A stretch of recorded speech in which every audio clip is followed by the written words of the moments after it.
Halo teman-teman semuanya, tanggal 20 Februari yang lalu, Info Fotografi diundang untuk menghadiri Fujifilm X Summit dan pameran fotografi CP Plus di Jepang. Undangan awal tahun ini sedikit mengejutkan saya karena lokasi X Summit yang cukup jauh. Terbang non-stop dari Jakarta saja memakan waktu kurang lebih 7-7,5 jam. Kalau kita transit, itu lebih lama lagi, kurang lebih 9,5 jam. Jadwal Fujifilm X Summit tahun ini berdekatan dengan pameran fotografi CP Plus di Yokohama. Tidak jauh dari Tokyo, jadi rombongan bisa kedua acara sekaligus. Berbeda dengan X Summit di Bangkok yang dilanjutkan dengan acara Fujikina, yang mana rombongan diajak jalan-jalan keliling kota Bangkok dengan tuk-tuk. X Summit di Jepang kali ini diadakan di hal yang tertutup. Maklum, saat ini di Jepang masih musim dingin. Suhu udara masih berkisar antara 4-15 derajat Celcius, disertai dengan hujan dan angin yang cukup kencang di beberapa harinya. Meskipun di musim dingin, jumlah undangannya itu cukup besar, mencapai kurang lebih 500 undangan. Selain dari Asia Timur, Asia Tenggara, dan Selatan, hadir juga undangan dari Eropa dan Amerika Serikat. Saya sendiri senang sekali bertemu dengan beberapa kreator yang saya kenal, seperti Lok Cheong dari Hong Kong, temannya si Kaiman Wong yang dulu sempat membuat video-video bertema fotografi yang menarik di channel Digital Rev. Sayangnya Kaiman Wong ini tidak hadir. Selain itu, saya bertemu dengan Matt Granger, seorang fotografer yang aktif juga di YouTube. Gordon Lang, reviewer dan pemilik kamera Labs.com, itu website tempat saya hangout saat saya belajar fotografi kurang lebih sekitar 15 tahun yang lalu. Sebelum menghadiri X Summit, kami sempat dibawa ke Fujifilm Square, sebuah showroom multifungsi yang di dalamnya terdapat galeri foto, museum sejarah kamera dari awal pertama kali fotografi sampai masa kini. Fujifilm tidak hanya memajang kamera Fujifilm saja, tapi juga kamera-kamera lain. Tapi filmnya jelas dari Fujifilm. Istilahnya, apapun kameranya, filmnya Fujifilm. Di acara puncaknya, Fujifilm X Summit mengumumkan Fujifilm X106, sesuai dengan perkiraan banyak orang. Juga lensa kit baru, tapi ini belum diproduksi secara massal, yaitu Fujifilm XF 1650mm f2,8 sampai 4,8. Yang lensa ini akan didapuk sebagai lensa kit yang compact tapi kualitasnya premium. Untuk mengenalkan Fujifilm X106 ini, Fujifilm memproduksi film pendek dengan tokoh Sam Abel, seorang fotografer legendaris dari National Geographic asal Amerika, yang di masa mudanya sempat tinggal dan memotret di Jepang. Beliau dibantu oleh fotografer asal Kanada yang kini berbasis di Jepang juga, namanya George Norbechi. Teman-teman bisa menonton videonya di YouTube yang berjudul X106 Timeless Value X Sam Abel. Sayangnya Sam Abel tidak bisa hadir waktu X Summit. Mungkin karena 2 hari kemudian dia akan menerima penghargaan Lifetime Achievement dari Photo Society. Rumor X106 sudah cukup lama berkumandang. Tapi yang lumayan baru adalah X106 edisi khusus, yang hanya dibuat 1934 unit saja. Memang edisi khusus secara hardware sama saja dengan X106 yang biasa. Perbedaan utamanya adalah adanya logo Fujifilm yang pertama yang memiliki gambar gunung Fuji di bagian penutup lensa dan juga di bagian atas kamera. Dan yang penting adalah nomor edisi di dekat hot shoe. Edisi khusus ini juga dilengkapi dengan beberapa aksesoris seperti soft release dan juga tali kamera khusus. Fujifilm hanya akan memproduksi 1934 unit saja, sesuai dengan tahun hari jadi Fujifilm. Jumlahnya menurut saya sangat sedikit sekali dan bisa dipastikan menjadi kamera yang sangat langka. Dan nilainya akan meningkat tentunya dari waktu ke waktu. Kalau dibagi ke toko-toko seluruh dunia, mungkin setiap toko besar hanya akan kebagian satu saja. Itu pun kalau beruntung. Karena peminatnya luar biasa, menurut saya pada akhirnya pembelian limited edition akhirnya harus melalui mekanisme lotre. Yang menang lotre baru akan memiliki hak beli. Selain pengumuman kamera dan lensa yang akan hadir, Fujifilm juga mengumumkan beberapa firmware update untuk beberapa tipe kamera. Firmware update yang baru akan meningkatkan kinerja deteksi autofocus dan tracking untuk kamera Fujifilm X-H2S, X-H2, X-T5, dan juga XS20.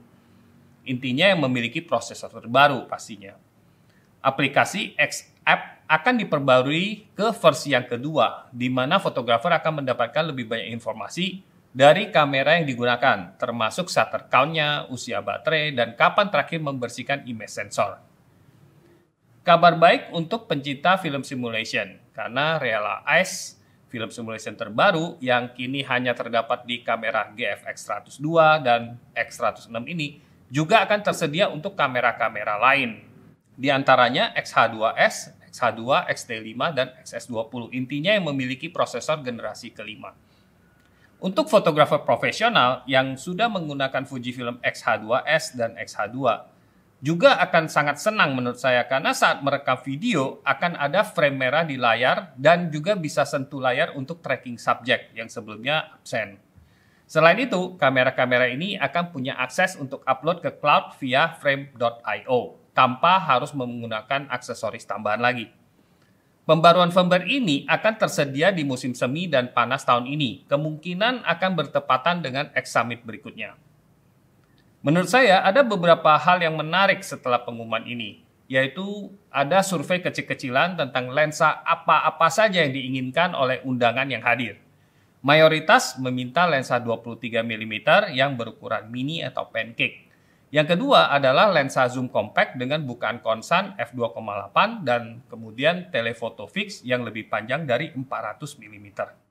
Alasan mengapa 23 mm cukup populer menurut saya adalah supaya pengguna sistem kamera XA atau XE bisa menikmati menggunakan lensa pancake ya dengan jarak fokal yang sama seperti seri X100.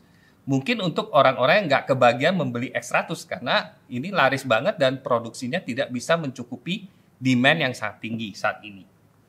Sementara ini, Fujifilm hanya memiliki 23 mm f1.4 yang ukurannya cukup besar dan harganya cukup tinggi. Jadi kalau misalnya Fujifilm bisa membuat 23 mm f2 atau f2,5 itu akan menarik sekali saya pikir. Kalau saya pribadi, saya lebih memilih lensa zoom f2,8. Karena untuk aplikasi membuat konten foto dan video, lensa zoom yang compact dan berbukaan konsan itu akan sangat praktis dan juga membantu. Untuk film simulationnya yang paling banyak diminati ternyata adalah Classic Chrome dan Classic Negative. Yang keduanya memang memiliki karakter warna dan tonal yang menyerupai film zaman dulu. Dan hasilnya langsung terkesan jadul ya, langsung dari kameranya. Yang juga cukup menggembirakan adalah Fujifilm mengakui bahwa ada beberapa produk baru yang akan diluncurkan tahun ini. Maka itu X Summit berikutnya akan diadakan di Sydney, Australia. Dan mudah-mudahan info fotografi berkesempatan meliput lagi buat teman-teman semua. Esok harinya, kami berkunjung ke Clay Studio, tempat kamera Fujifilm dirancang. Di sini, award-winning designer Masazumi Imae menjelaskan bahwa konsep desain X100 itu harus mirip dari tahun ke tahun. Meskipun ada peningkatan hardware seperti ada IBIS yang membuat kamera lebih tebal, tapi secara konsep ini tetap compact. Pegangan X106 ini juga dibuat sedikit lebih tebal supaya lebih nyaman dan lebih safe saat kita gunakan. Imae sangat bangga karena dapat mendesain X106 yang tetap compact dan beratnya hanya bertambah beberapa puluh gram saja. Tapi yang paling dibanggakan adalah desain layar LCD yang flush ya atau rata dengan badan kamera, tidak menonjol keluar. Dan menurut saya juga ini kelihatannya sangat elegan dan menarik. Selain membahas desain dari X100, desainer Clay Studio juga menjelaskan rasionalitas desain dari Fujifilm GFX 102 yang menggunakan tekstur anti-slip yang lebih baik daripada sebelumnya. Dan juga ada top plate yang memiliki sudut kemiringan 11 derajat. Nah, ini untuk memudahkan fotografer untuk memantau setting penting di layar LCD di bagian atas kamera. Desainer tersebut menjelaskan bahwa desain GFX itu berbeda dengan konsep desain X100. Kalau X100 desainnya ikonik dan bentuknya akan mirip dari satu generasi ke yang lainnya. Tapi untuk GFX itu akan beradaptasi sesuai dengan kebutuhan profesional masa kini dan juga masa depan.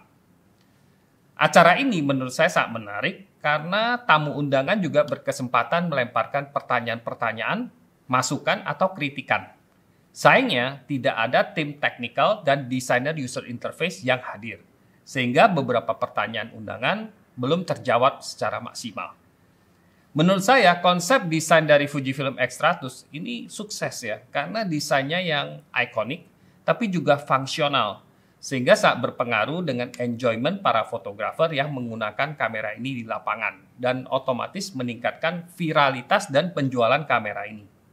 Saya juga menghargai pihak Fujifilm yang senang berinteraksi dan meminta pendapat dari fansnya, sehingga dapat memprioritaskan produk apa yang diminati dan akan dikembangkan di kemudian hari. Esoknya lagi, rombongan kami bertolak ke pameran CP Plus di Yokohama. Dan tentunya kita langsung meluncur ke booth Fujifilm. Karena Fujifilm yang mengundang kita ya tentunya. Booth Fujifilm termasuk salah satu yang besar dan ramai. Banyak yang mengantri untuk mencoba kamera baru tentunya. Dan beberapa panggung disiapkan dengan berbagai tema. Yang menonjol adalah tema model budaya Jepang pastinya. Ada beberapa display yang menarik di pameran Fujifilm ini. Seperti ada pameran kamera dengan berbagai generasi. Dari X100 yang pertama sampai yang ke-6. Juga ada lensa 25-1000 mm dan sejarah film simulation yang telah berusia 20 tahun. Secara umum, saya melihat antusiasme masyarakat Jepang dan internasional sangat positif terhadap pameran akbar CP Plus di Jepang kali ini. Dan saya dengar kabarnya makin besar dan banyak pengunjungnya dari tahun ke tahun. Mudah-mudahan akan berlangsung terus dan kita punya kesempatan untuk mengunjunginya tahun depan lagi. Dan setelah CP Plus, perjalanan saya belum berakhir nih. Saya dan Ihsan lanjut jalan-jalan ke Hakone sambil nyobain X100 yang terbaru ini.